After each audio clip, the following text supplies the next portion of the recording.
नमस्कार, आपकी आवाज देख रहे हैं आप। मैं हूं आपके साथ आयुष्पाल।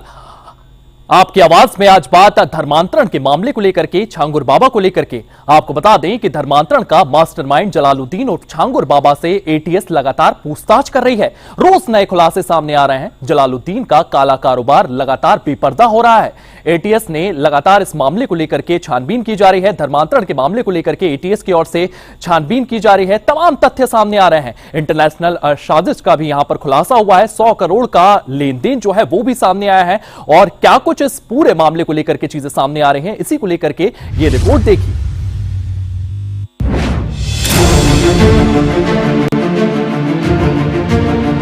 काली कमाई से बनी काली हवेली और काली हवेली पर चला योगी सरकार का पीला पंजा। ये उत्तर प्रदेश का जिला बलरामपुर है, जहां रहता था जल्लाद जलालुद्दीन। ठीक सुना आपने, यही नाम है 4000 से ज्यादा गरीबों, शोषितों, वंचितों और मासूमों का धर्मांतरण करवाने वाले दरिंदे छांगुर बाबा का। पैसे का लालच देकर बहला फुसलाकर ना जाने कितनों के ईमान का सौदागर है ये सफेदपोश जल्लाद जलालुद्दीन। लेकिन ये भूल गया था, इसने अपना ठिकाना उत्तर प्रदेश में बना रखा था, जहां चलता है योगी राज,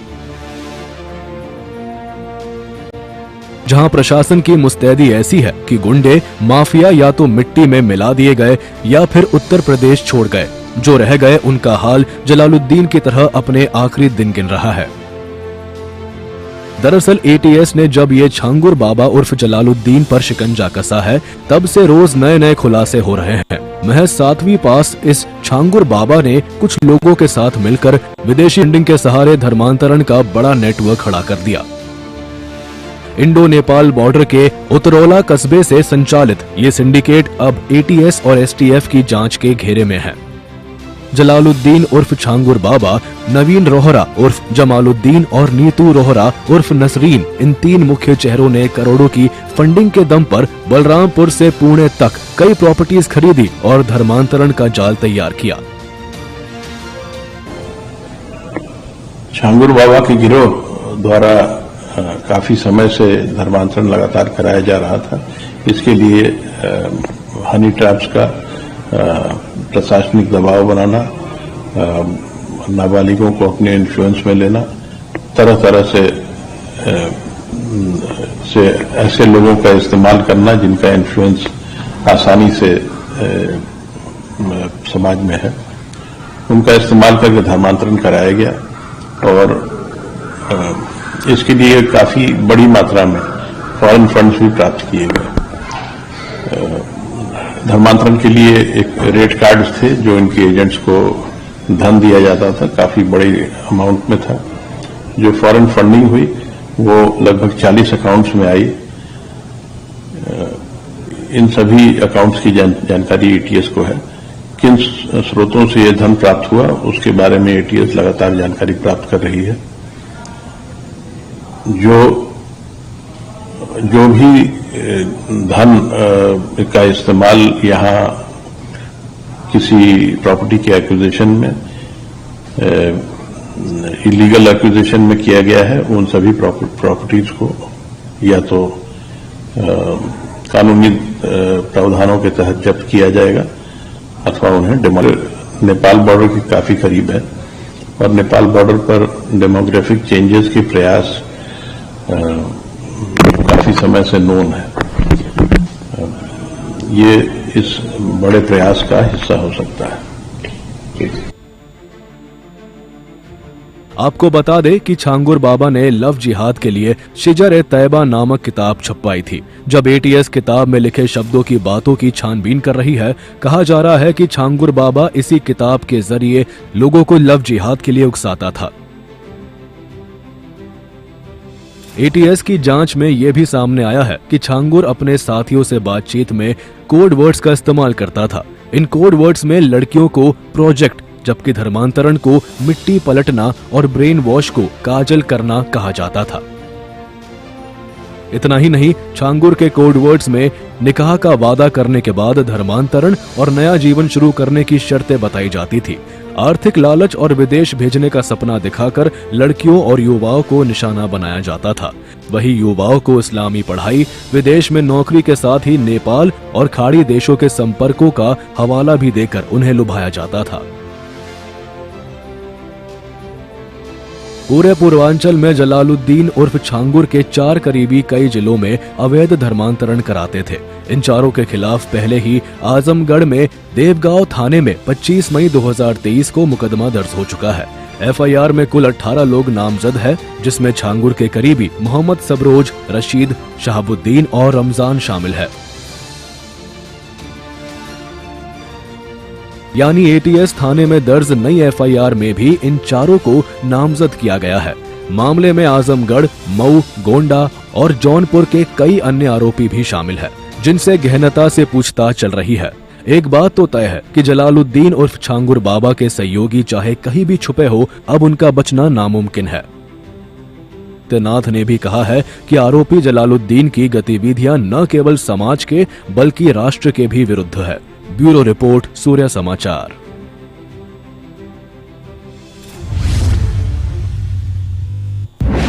तो छांगुर बाबा को लेकर के हर रोज नए नए खुलासे सामने आ रहे हैं। छांगुर बाबा के राजदारों की फहरिस्त लंबी है, जिसके खुलासे होना अभी भी बाकी है। ऐसे में तमाम सवाल जो है वो खड़े होते हैं, आखिर धर्मांतरण के सरगना के हैं कितने राज?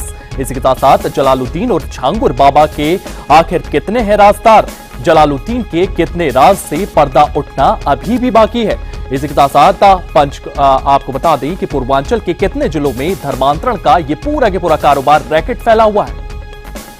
आखिर जलालुद्दीन और छांगुर बाबा जैसे लोग कैसे चला पाते हैं अपना कारोबार? तो ये तमाम सवाल जो हैं वो लगातार खड़े हो रहे हैं। ये पूरा का पूरा मामला सामने आता है। इस मामले को लेकर के 100 करोड़ का ट्रांजैक्शन यहां पर देखने को मिला है और धर्मांतरण के कई मामले सामने आए हैं। हिंदू युवतियों के रेट जो है वो भी यहां पर तय कर दिए गए थे। यहां पर ब्राह्मण युवती का अगर आप धर्मांतरण कराते हैं तो उस युवती के 15 से 16 लाख रुपए दिए जाते थे। एसटी एससी ओबीसी की लड़कियों के भी यहां पर 10 लाख रुपए दिए जाते थे। पूरा के पूरा मामला इसको लेकर के सामने आया और इसी को लेकर के हमारी पहली कॉलर हमारे साथ जुड़ चुकी हैं। कल्पना, आप इस पूरे मामले को किस तरीके से देखती हैं? जिस तरीके से छांगुर बाबा का धर्मांतरण का ये पूरा के पूरा मामला सामने आया है, इस मामले में क्या कुछ कार्रवाई आप चाहती हैं कि किस तरीके से इन जैसे आरोपियों के खिलाफ कार्रवाई होना चाहिए? कल्पना, मैं ये कहना चाहती हूँ कि इसको बाबा ना कहा जाए। ये छांगुर ये लड़कियों को इसका धर्मांतरण करवाता था। आईसिस से भी इसका कनेक्शन सामने आया है। देश की बेटियों की ये बोली लगाता था। ये देश के लिए बहुत घातक सिद्ध हो सकता है। ये वो लोग हैं, कभी भाषा की तकरार, कभी मजहब की दीवार। ये आईसिस का यार, ये कौमी गद्दार, ये क्या करना चाहता था? ध्रुवीकरण करना चाहता था भारत का, और बोली भाली लड़कियों की इससे कीमत रखी थी। ये बहुत अफसोस की बात है कि हमारे देश में ये सब क्या हो रहा है। ये जाकिर नायक का भी बाप निकला। ये देखना चाहिए कि देश में कितने कौमी गद्दार हैं। इसको सख्त से सख्त सजा मिलनी चाहिए। आप फास्ट ट्रैक कोर्ट लगाते हैं, लेकिन फास्ट ट्रैक जस्टिस इन लड़कियों को मिलना चाहिए और आगे से ये सबक रहना चाहिए कि कभी भी ये ऐसी हरकत कोई ना करे कि लड़कियों की कीमत निकाली दी जाती है। और केरला फाइल्स में पिक्चर देखकर मुझे वही सीन रिपीट हो रहे हैं। कहाँ भेजता था इन लड़कियों को? इसकी पूरी जांच पड़ताल होनी चाहिए और इस पर कठोर से कठोर सजा दी जानी चाहिए। जी कल्पना जी, आपने अपनी आवाज रखी, आपने अपनी बात रखी, इसके लिए आपका बहुत बहुत धन्यवाद। हमारे साथ राजीव जुड़ चुके हैं बुलंदशहर से, हमारे एक और कॉलर। राजीव, इस पूरे मामले को आप किस तरीके से देख रहे हैं और किस तरीके की सजा इस मामले में आप चाहते हैं कि दी जाए? देखिए, सबसे बड़ी बात यह है कि आप ये बताइए कि इतना बड़ा महल नुमा एक इमारत बन जाती है और उसके बाद जो प्रशासन है उसको कानून खबर नहीं होती। तो सबसे बड़ा सवाल ये है कि प्रशासन को थोड़ा अवेयर रहना चाहिए था कि इतनी बड़ी बिल्डिंग, इतना लंबे टाइम से धर्मांतरण का काम चल रहा था, तो ये प्रशासन कहाँ था? और उसके बाद जब ये शिकायत पीएमओ तक पहुंचती है, उसके बाद कार्रवाई होती है। तो मेरा प्रशासन से कहना है कि अगर कभी कुछ भी उनके इलाके में इस तरह का होता है, इलीगल निर्माण होता है तो उसे टाइमली अगर वो एक्शन लें तो इतनी बड़ी इमारत नहीं बन सकती। और दूसरी बात यह है कि अगर आप ये जो बिल्डिंग ध्वस्त करें तो कम से कम अगर आप उस बिल्डिंग को नीलाम करें तो काफी रेवेन्यू सरकार को मिल सकता है। जी राजीव, आपने अपनी बात रखी, इसके लिए आपका बहुत बहुत धन्यवाद। तो लगातार तमाम कॉलर्स हमारे जुड़ रहे हैं और इस मामले को लेकर के अपनी बात रखते हुए नजर आ रहे हैं। और हमारे सहयोगी विवेक कश्यप भी हमारे साथ लखनऊ से जुड़ चुके हैं। विवेक, ये पूरा की पूरा मामला सामने आ रहा है, इस मामले को लेकर के ताजा अपडेट्स क्या कुछ सामने आ रहे हैं, किस तरीके से तमाम राज खुलते हुए नजर आ रहे हैं? विवेक, ये भी कहा जा रहा है कि यहां पर कोडवर्ड में बात होती थी और जिस तरीके से धर्मांतरण का पूरा मामला सामने आया है, इसमें कोडवर्ड भी पुलिस की ओर से डिटेक्ट किए गए हैं। इन कोडवर्ड्स के बारे में बताइए।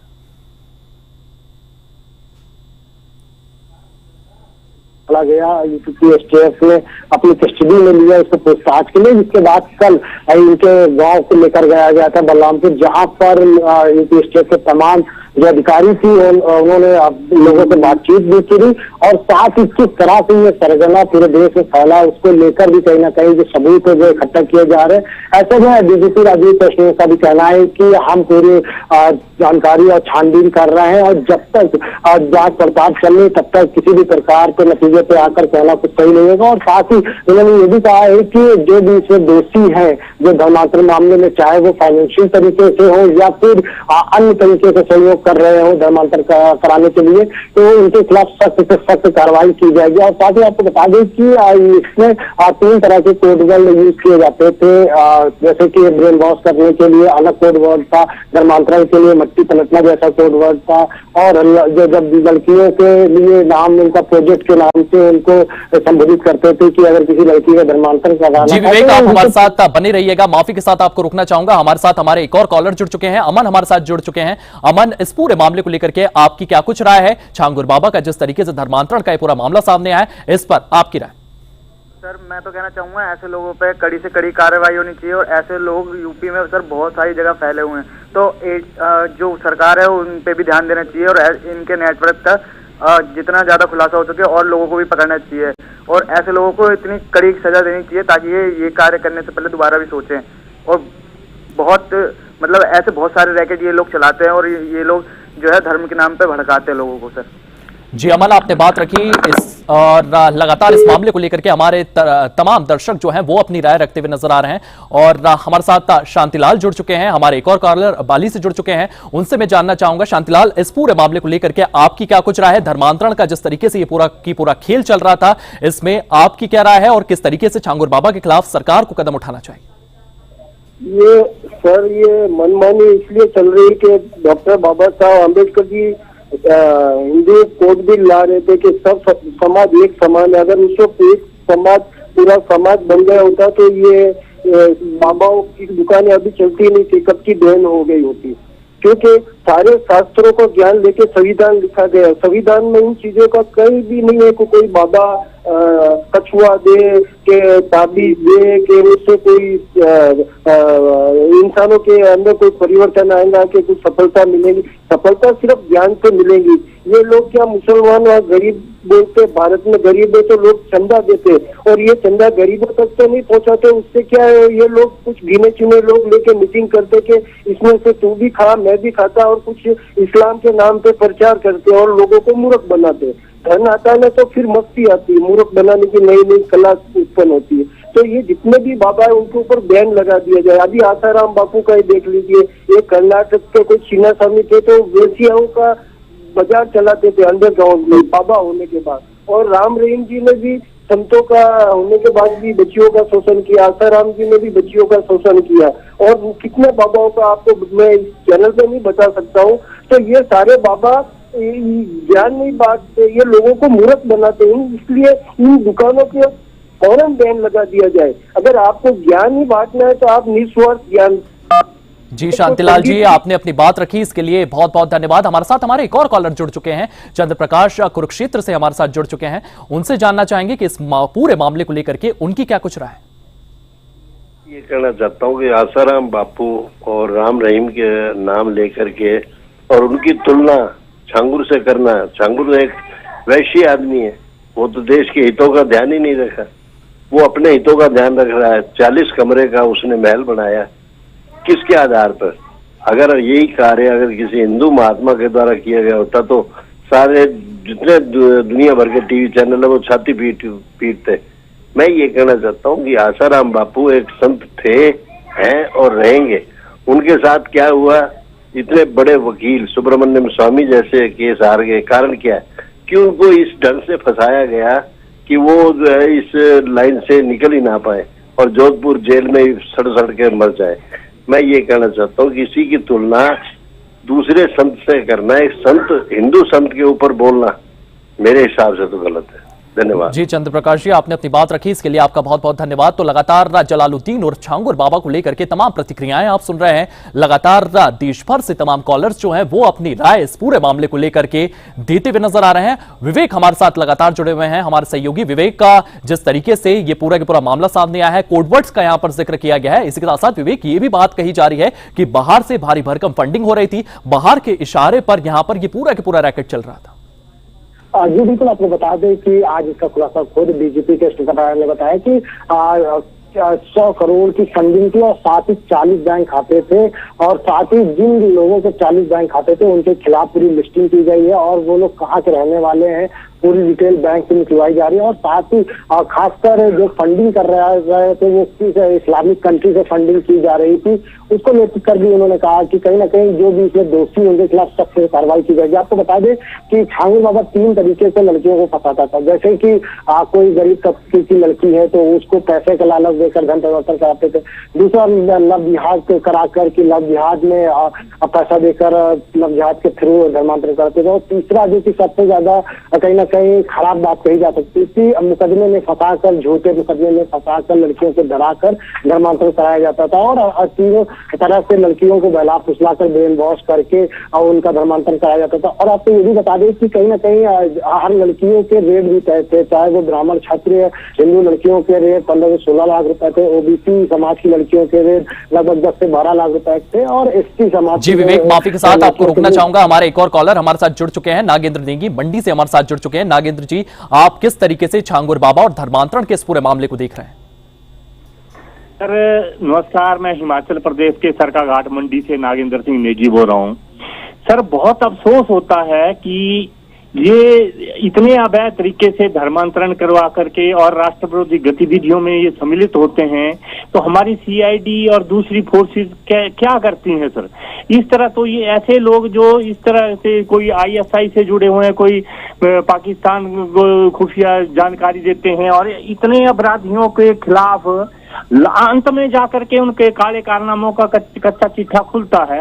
और धर्म के नाम पर जैसे धर्मांतरण करवा करके ये लोग जिस तरह से अवैध संपत्तियां 100-100 करोड़ रुपए कमा रहे हैं, ऐसा नहीं कि मुस्लिम धर्म में ही ऐसा है, हमारे यहाँ भी राम रहीम, रामपाल, आसाराम और नित्यानंद और ना जाने कितने बाबा, तो इन तमाम बाबाओं की जो बावक्त जो है वो इंक्वायरी क्यों नहीं होती, क्यों छानबीन नहीं होती? क्या करती है हमारी जो खुफिया एजेंसी हैं? उनको बावक्त जो है अलर्ट होना चाहिए और ऐसे राष्ट्र विरोधी और जो धर्मांतरण करवाने वाले और इस तरह से समाज में अव्यवस्था फैलाने वाले लोगों को और मनी लॉन्ड्रिंग करने वाले लोगों को बावक्त जो है उनको नकेल डाली जानी चाहिए। और इनके पीछे कौन कौन लोग हैं और इनको संरक्षण देते हैं, उन लोगों को भी पर्दाफाश करना चाहिए। वो चाहे नेता हो, अभिनेता हो, चाहे वो कोई भी किसी भी स्तर के उच्च अधिकारी हो। जय हिंद।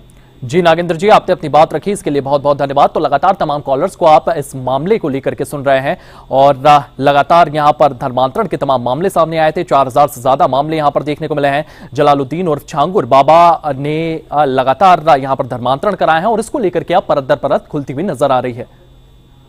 और इसी को लेकर के हमारे सहयोगी विवेक लगातार हमारे साथ बने हुए हैं। विवेक, ये मामला पूरा के पूरा सामने आता है, यहां पर यह भी कहा जा रहा है कि पाकिस्तान से भी इसके कनेक्शन जोड़े जा रहे हैं और लगातार इसको लेकर भी तमाम खुलासे सामने आ रहे हैं। विवेक जी बिल्कुल, कहीं ना कहीं जिस तरह से फंडिंग हुई है 100 करोड़ की 40 बैंक खातों में, तो इस्लामिक कंट्री में कहीं ना कहीं आईएसआई के भी इनका कहीं ना कहीं लिंक जरूर होगा, जिससे कि ये अपने देश की जो तमाम जो जानकारियां हैं वो अन्य देशों की एजेंसियों को जरूर दे रहे होंगे, क्योंकि इनका इतना बड़ा धर्मांतरण का खेल चल रहा था। यूपी समेत मुंबई में भी और पुणे में भी इनकी प्रॉपर्टी है। आपको बता दें नीतू नसरीन जो की दंपत्ति है, उनकी एक बेटी भी है, ये बलरामपुर में ही रह रहे थे और साथ ही जब नोटिस चर्चा की गई, सबसे हैरान करने वाली बात यह हुई कि जो झांगुर बाबा की कोठी थी उसके नशीन का नाम था, नसरीन स्मृति का नाम था। तो कहीं ना कहीं जो खेल का जो पूरा षड्यंत्र है इसमें ये पूरे दंपत्ति भी इसमें शामिल है और साथ ही लड़कियों को बहला फुसला कर ही यहीं पर धर्मांतरण करा जाता था। क्योंकि ऐसे में जब सरकार ने नोटिस चर्चा किया तो उन्होंने सरकार की नोटिस में लिखा हुआ था कि ये सरकारी जमीन है, इस पर कब्जा किया गया है और इसको आप तोड़िए। तो जब देखा कि इनकी तरफ से कोई कार्रवाई नहीं किया तो सरकार ने बुलडोजर के माध्यम से पूरी कोठी को निस्तान नाबूद कर दिया। ऐसे में 3 बीघे की जमीन कब्जा किए हुए थे छांगुर बाबा और जमालुद्दीन। तो कहीं ना कहीं सरकार ने जमीन को भी मुक्त करा और साथ ही जो आस-पास के लोग रह रहे थे, लोगों ने बताया भी कि जो छांगुर बाबा जब आते थे तो लोगों में पैसा बांटते थे जिससे कि उनकी वाहवाही हो और इसी के चक्कर में लोग इनसे और ज्यादा आकर्षित होते थे। क्योंकि छांगुर बाबा पहले उंगलियों में अंगूठी पहनाने का काम करते थे। जब एक बाबा अंगूठियां पहनाने का काम करता था और उसके साथ फिर कहीं ना कहीं इससे कई लोग संपर्क में आए, फिर इसने अपना एक नया खेल चालू कर दिया धर्मांतरण का। फिर ये जो खेल था वो बढ़ता चला गया। फिर इसमें विदेशी विवेक, क्योंकि आपने धर्मांतरण का यहाँ पर जिक्र किया है तो इस धर्मांतरण में एक अकेला बंदा नहीं होता है, तमाम लोग इसमें शामिल होते हैं। इस तमाम जानकारी के लिए विवेक आपका बहुत बहुत धन्यवाद। तो लगातार इस मामले को लेकर के तमाम पर्दे जो हैं वो खुलती हुई नजर आ रही हैं और देश भर से तमाम कॉलर्स की आवाज आपने सुनी, वो इस मामले को लेकर के क्या कुछ सोचते हैं। फिलहाल आपकी आवाज में इतना ही, आप बने रहिए सूर्य समाचार के साथ।